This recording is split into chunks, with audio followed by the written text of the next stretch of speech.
ناظرین، دنیا کے مشکل ترین کاموں میں سے ایک کام ہائی جیکنگ ہے، جس میں کسی بھی ملک کا طیارہ اغوا کرنا اور اس کے ذریعے اپنے مطالبات منوانا ہے۔ ہائی جیکنگ جیسے جرم میں اول تو کسی خاتون کا ملوث ہونا ہی حیرت کی بات ہے، لیکن کسی نوجوان لڑکی کا جہاز ہائی جیک کرنا، پھر پلاسٹک سرجری سے اپنی شکل تبدیل کرانا، ایک بار پھر ہائی جیکنگ کرنا، تو یہ یقیناً ایسی حیران کن کہانی ہے جو فلمی لگتی ہے۔ لیکن دنیا میں یہ واحد مثال فلسطینی خاتون لیلا خالد ہے، جس نے ایک بار نہیں 2 بار جہاز ہائی جیک کیا۔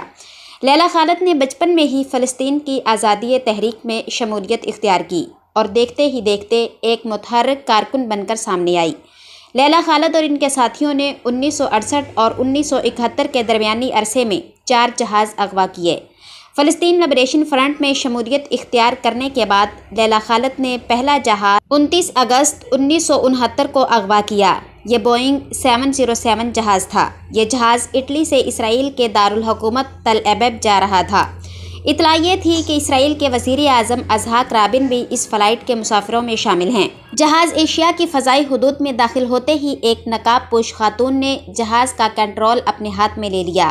اس نے پائلٹ کو حکم دیا کہ فلسطینی شہر حیفا کے اوپر سے پرواز کرتے ہوئے جہاز کا رخ دمشق کی طرف موڑ دو۔ دمشق جانے سے پہلے میں اپنی جائے پیدائش وطن حیفا کو دیکھنا چاہتی ہوں۔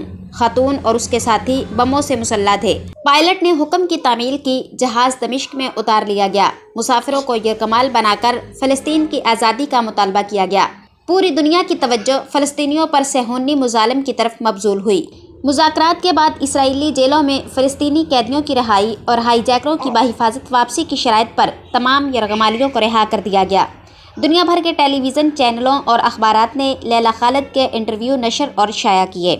وہ عالم اسلام کی آنکھ کا تارا بن گئی۔ ان کی تصویروں کو اتنی شہرت ملی جو اس سے پہلے کسی مسلمان خاتون کو نہیں ملی تھی۔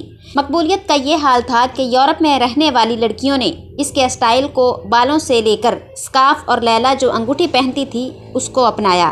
اس کے ہاتھ میں ایک انگوٹھی ہوا کرتی تھی جس میں کوئی پتھر نہیں، گولی جڑی ہوئی تھی۔ پہلی ہائی جیکنگ کے بعد اس نے اوپر تلے 6 بار پلاسٹک سرجری کروائی اور اپنی صورت مکمل طور پر تبدیل کر لی۔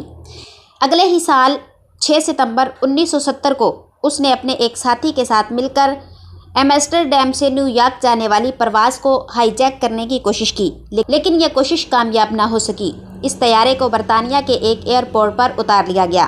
لیلا کے ساتھی کو گولی مار کر ہلاک کر دیا گیا، جبکہ اسے گرفتار کر لیا گیا۔ 1 مہینہ بھی نہیں گزرا تھا کہ فلسطینی جانبازوں نے ایک اور طیارہ اغوا کیا، مسافروں کو یرغمال بنایا، مذاکرات کی میز پر لیلا خالد کی رہائی کا مطالبہ کیا۔ یوں لیلا خالد کو قید سے رہائی ملی۔ اپنی خود نوشت سوانح عمری مائی پیپل شیل لائف میں انہوں نے اپنی کہانی لکھی ہے۔ یہ دل دہلا دینے والی کہانی ہے۔ یہ کتاب 1973 میں شائع ہوئی، جبکہ لیلا خالد کی زندگی پر فلم 2005 میں بنی۔ فلم کا نام لیلا خالد ہائی جیکر ہے اور اسے ایمسٹرڈیم کے فلمی میلے میں بڑی پذیرائی ملی۔